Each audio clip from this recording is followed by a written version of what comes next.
Hey guys, I'm speaking kind of quietly here because there is a serene silence in the air, and there's this unreal light everywhere. There's all this fog. I had a million things to do this morning.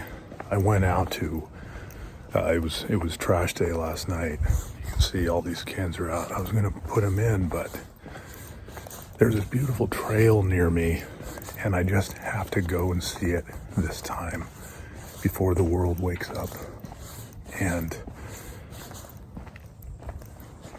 I thought this would be a perfect morning spontaneously to do this, because it also speaks to something that I want to share and speak to, which is how glorious the mornings are.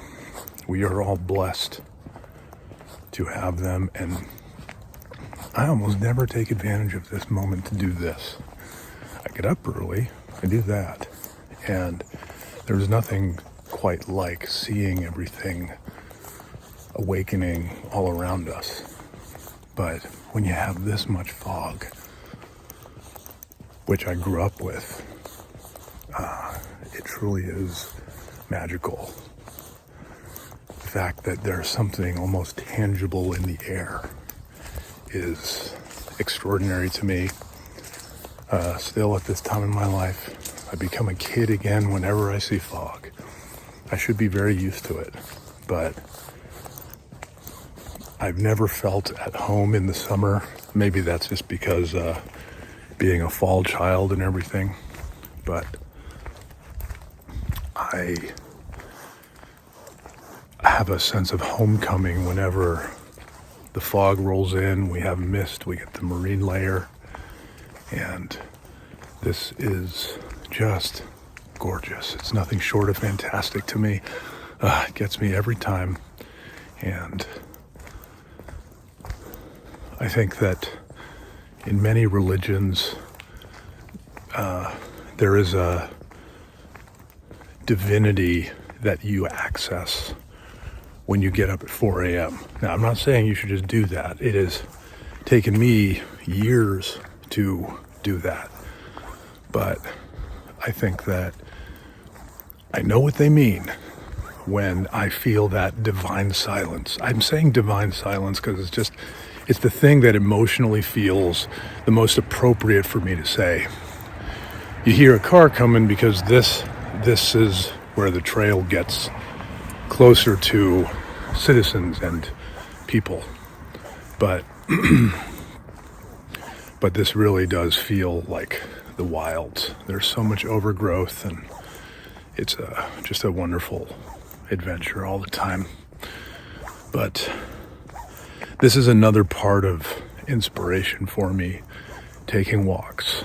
And I was just talking to someone the other day about how you can I'm going to turn around here, and now I get to the trail some more. But I was talking to a friend of mine how we get so much further and further away from who we are in our relationship to our surroundings than we ever have in history. And we're doing it on a daily basis these days. And it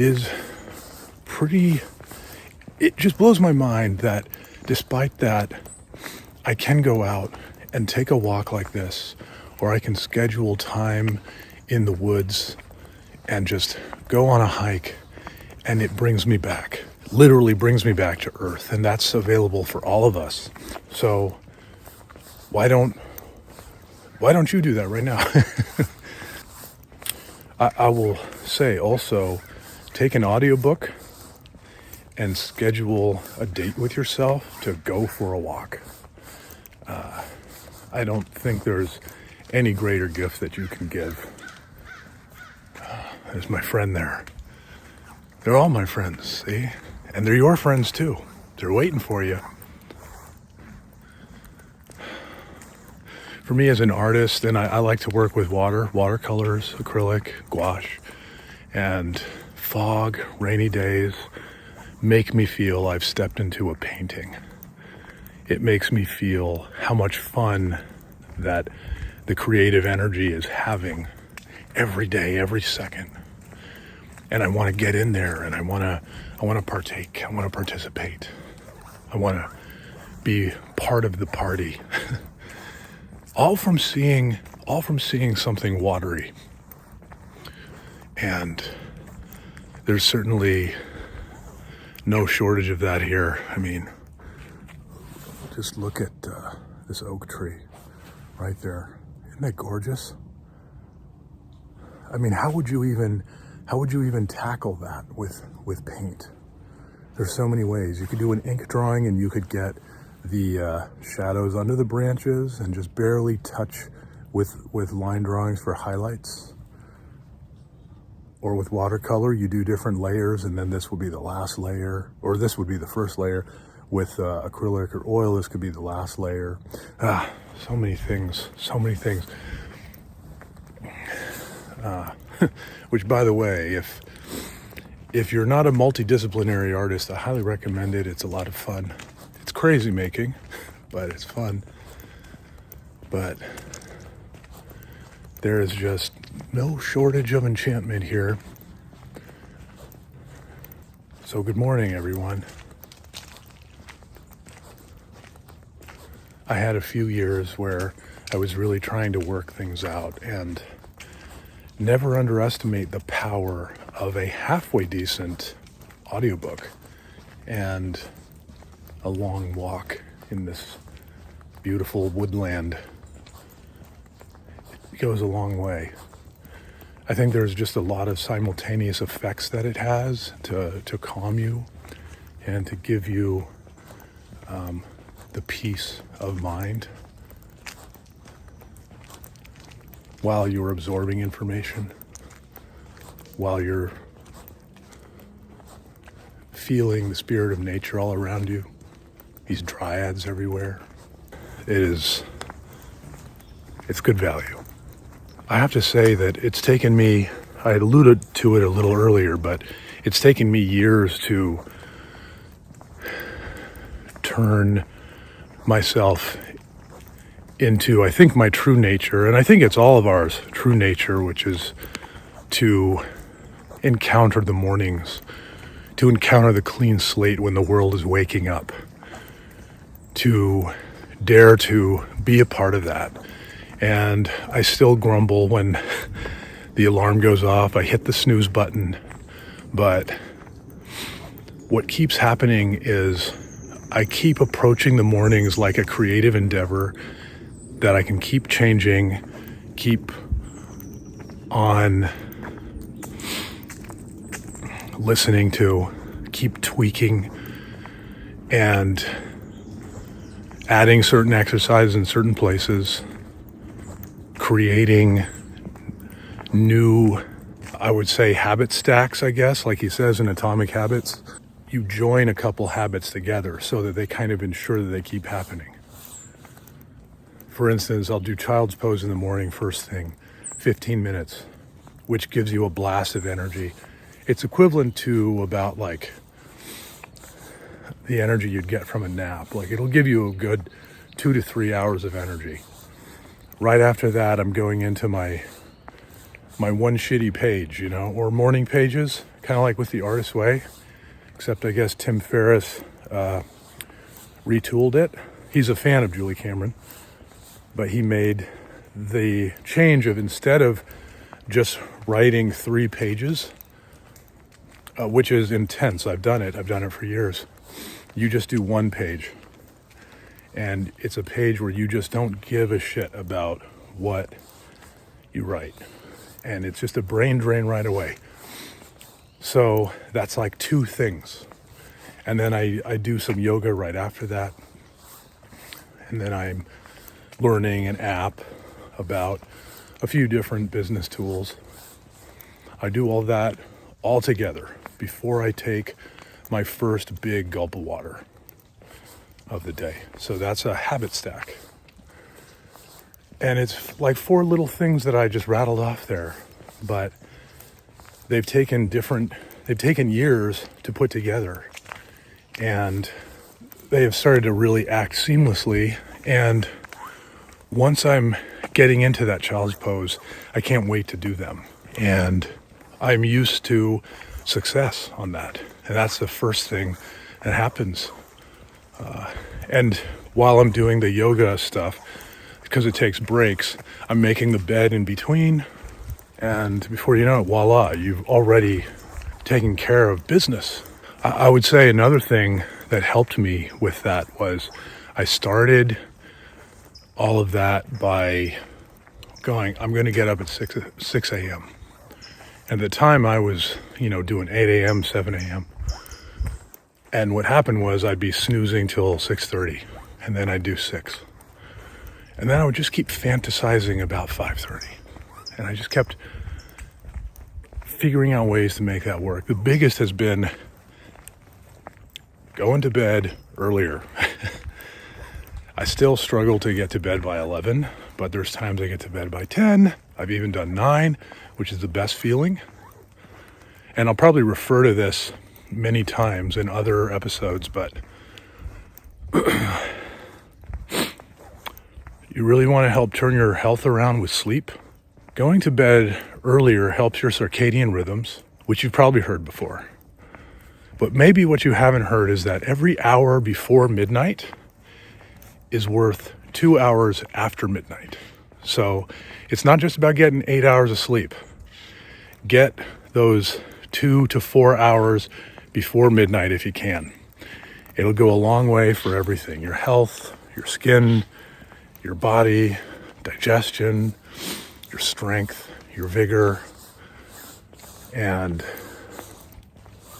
let me tell you this, it feels absolutely exhilarating when you wake up at 4 a.m. if you've done that. So that's a goal. I want to do more of that this year. And we're almost to my favorite spot. And I'd like to thank you for taking this journey with me, whatever you're doing. I know you're probably not staring at the screen the whole time. Maybe you are working in your sketch pad. Maybe you are just, I don't know, maybe cooking. I wonder what you're doing while you do this. But this is, things are going to get pretty green pretty soon. This is what my dad used to call December green, even though we are a few days out of December now. But this is when all the rains come and California just looks like another world. It looks so enchanted. And you get these amazing trees here. We're almost to my favorite spot. This is one of the grandest, most magical trees, I think, in the whole county, to me at least. And this, I don't know how old this is, but my mother once dubbed this tree Augustus. And that is Augustus. I think that the name is absolutely fantastical, inspiring. This 6'3" man feels quite small and humble and grateful. Thank you for all you do here, Augustus. We are here because, I don't know, you're protecting us some way. I mean, you can just feel all the fairies in there and all the dryads around. Absolutely special, absolutely wonderful. Well, I would love to go the whole route, but it's going to be a very long time before I get there. And, like I said, I got a million things to do. And I was like, hey, if I've got my slipper boots on and I can just take off and have this moment, and even better, I could share it with the nice people watching. Sometimes in the morning you catch a deer or two. At night, not that I'm walking here at night really, probably could, being me, I guess, but at night there's foxes. Every now and then there's one that's I swear this guy tries to like startle me intentionally. It's like he knows he's got a ghost storyteller in the in there, and it's like he just gets right under my window. I keep the window open, and then he just goes, "Woo! Woo! Woo!" A few things are more freaky than a fox screaming in the night. I would say a barn owl too is pretty wild, but we don't get too many of those here. Mostly get the horned owls, which is probably one of the most calming, magical sounds you can hear at night. In all of Night Symphony, I would say maybe the horned owl is probably the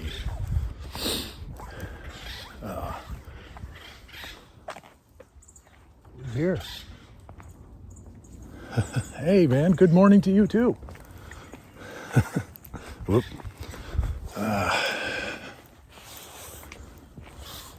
But yeah, there's no sound like a horned owl at night.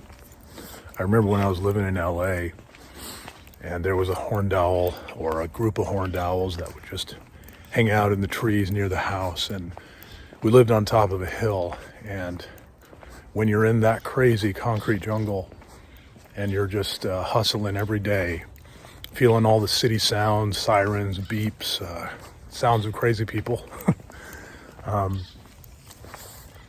cars honking, and then at night you hear that horned owl, and it just brings you back to baseline. Especially me, a country boy.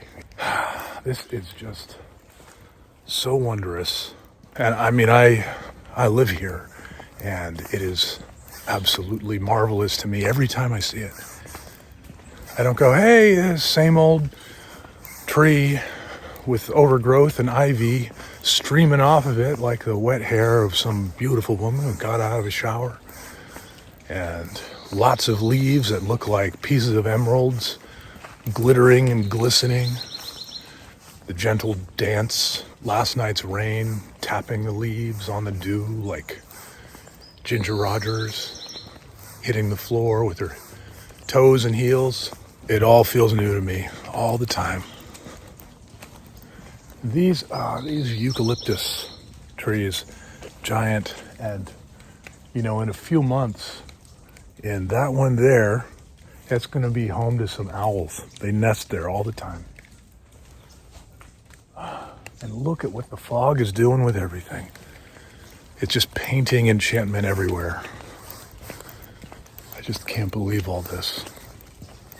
So if anyone wonders why I tend to draw woodland creatures and fairies and mermaids in the ocean, just step outside, find your environment. You'll find so much inspiration. And it starts with, hey, I want to make a tree, And you'll find that every tree is wondrous in its challenges and complexities. Some, of course, more than others, but there's so much you can learn just from doing still lives and drawing nature. You get such a beautiful appreciation of the world that you're creating.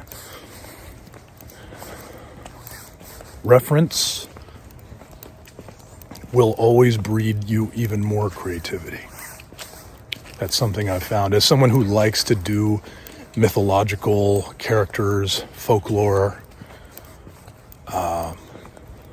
I've always loved to do that. But I will say that when you add reference to it, possibilities are limitless. Artist block ceases to be a thing. Just like also being a writer, when I'm reading, and I'll get all these ideas that just come from the reading. My writer's mind, especially if I'm always writing, will just get fireworks popping off. Reference breeds creativity. Morning birds, early birds, have it so good every day. Every day. Hey guys. Look at this. Look at all that greenery. Wow. Anyway, I wonder if you have a favorite morning ritual. I think that some of the ones that I practice have partly been thanks to activities or little ceremonies that other people have shared with me or that I've read. So maybe at some point I'll make a video just of what I do on a regular morning. This is not a regular morning, more's the pity. I sure wish it was. Maybe one day. Or at least I could do it every week. Well, you totally deserved this. You deserved to be shared this truly breathtaking moment that I've been feeling. I hope you enjoyed it. Maybe some semblance of this glorious feeling of wonder that I've been experiencing all morning will percolate in through the screen and affect you. And maybe it'll help your day or night, wherever you are when you're watching this. The world is magical. Always. And I have come to the beginning of the trail again, and I will be signing off. But just look at what the moss does here. Look at that glowing moss. Just how it takes everything over. All right, well, off I go. And make sure that you subscribe to the Facebook and make sure you subscribe to the Facebook. Well, we've come to the end. I'm going to go in, and I hope you enjoy this video, and make sure that you're checking out the Substack. I'll put the links in there, and the Facebook community. And I hope you're signed up to the email, because I always like to send you all kinds of fun news and thoughtful meanderings about the world around us that I think are good value. So anyway, take care, guys. You beautiful haunted romantics.